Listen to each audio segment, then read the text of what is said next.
পৃথিবীর বুক থেকে সম্পূর্ণ নিশ্চিহ্ন হয়ে যেতে পারে দক্ষিণ এশিয়ার 3 দেশ বাংলাদেশ, ভারত এবং পাকিস্তান। বিজ্ঞানীরা বলছেন 2024 YR4 নামে একটি গ্রহাণু প্রচন্ড গতিতে ধেয়ে আসছে পৃথিবীর দিকে। 2032 সালের মধ্যে এটি প্রশান্ত মহাসাগর, দক্ষিণ সাগর, আরব সাগরের কাছে আছড়ে পড়তে পারে। এমনটা হলে মানচিত্র থেকেই হারিয়ে যাবে Bharat, Pakistan, Bangladesh, Sudan, Nigeria, Venezuela, Colombia, ইকুয়েডরের মতো বেশ কয়েকটি দেশ।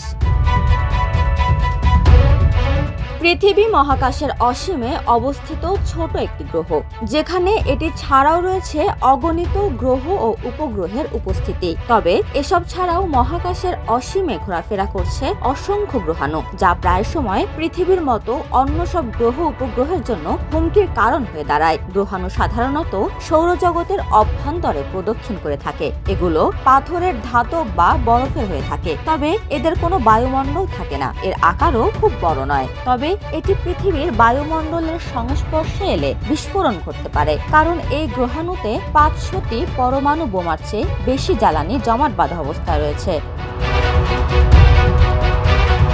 গ্রহাণুর ব্যাপারে বেশিরভাগ মানুষ অবগত একটি বিশেষ ঘটনার মাধ্যমে, যেখানে 6,60,00,000 বছর আগে একটি গ্রহাণু পৃথিবীর বুক থেকে ডাইনোসর নামের প্রাণীর বিলুপ্তি ঘটিয়েছিল। ওই ঘটনা দিয়েই বোঝা যায় গ্রহাণু পৃথিবী এবং মানব জাতির জন্য বর্তমানে কতটা হুমকির কারণ। হুমকি আছে বলেই আধুনিক এই যুগে গ্রহাণুর আগাম সতর্কবার্তা দিতে তৈরি করা হয়েছে অটোমেটেড অ্যাস্ট্রয়েড ওয়ার্নিং সিস্টেম। এই মেশিনটি পৃথিবীর দিকে ধেয়ে আসা গ্রহাণুটিকে শনাক্ত করেছে।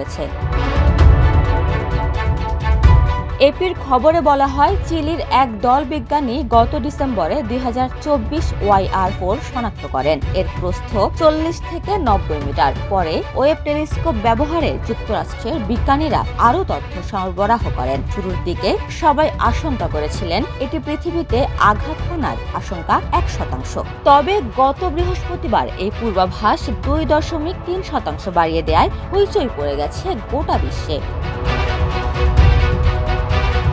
অবশ্য এর আগেও বেশ কয়েকটি গ্রহাণু পৃথিবীর কাছে এসেছিল, তবে তারা পৃথিবীর সাথে সংঘর্ষের আগেই নষ্ট হয়ে যায়। তবে এবার নাসার বিজ্ঞানীরা 2032 সালের 22 ডিসেম্বর এটি আঘাত হানতে পারে বলে জানান। অনেকের ধারণা, গ্রহাণুটি শনাক্ত হওয়ার 2 মাসের মধ্যেই এর পূর্বাভাস যেভাবে বাড়িয়ে দিয়েছে বিজ্ঞানীরা, সেখানে 7 বছর পর তা কোথায় গিয়ে দাঁড়াবে সে প্রশ্ন একেবারেই উড়িয়ে দেওয়া যায় না। উপমা রায়, সোনালী নিউজ, ঢাকা।